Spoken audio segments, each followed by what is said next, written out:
PUBG રમનારાઓ માટે ચેતવણી રૂપ ગીર સોમનાથ જિલ્લાના વેરાવળમાંથી કિસ્સો સામે આવ્યો છે।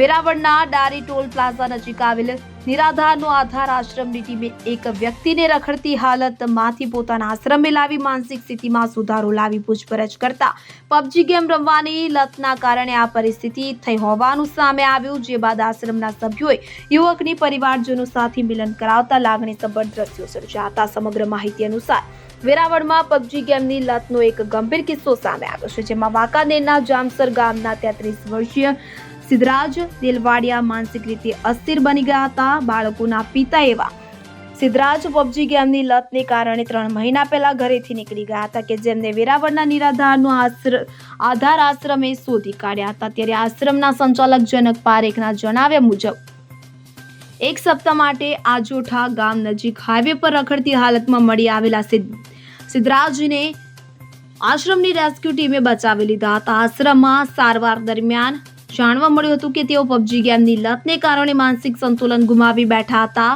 તો પરિવારજનોએ છેલ્લા 3 મહિનાથી તેમને શોધવા માટે ભારે પ્રયાસો કર્યા હતા, પરંતુ કોઈ સફળતા મળી નથી। જે બાદ આશ્રમની ટીમે સિદ્ધરાજની યોગ્ય સારવાર કરી તેમની માનસિક સ્થિતિમાં સુધારો લાવ્યા બાદ તેમના પરિવાર સાથે સંપર્ક સાધ્યો હતો। તો મિલન સમયે સિદ્ધરાજના બાળકો અને માતા પિતા આનંદના આંસુ રોકી શક્યા ન હતા। આ ઘટના આધુનિક સમયમાં ઓનલાઈન ગેમિંગની લતની ગંભીરતા દર્શાવે છે, સમાજ માટે એક ચેતવણી રૂપ બની રહી છે। સાથે જ નિરાધારનો આધાર આશ્રમની માનવતાવાદી સેવાઓનું ઉત્તમ ઉદાહરણ પણ પૂરું પાડે છે।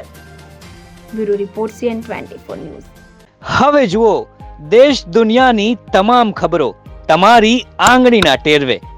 ઉઠાવો મોબાઈલ અને Google Play Store પરથી ડાઉનલોડ કરો અમારી CN24 ન્યૂઝ મોબાઈલ એપ।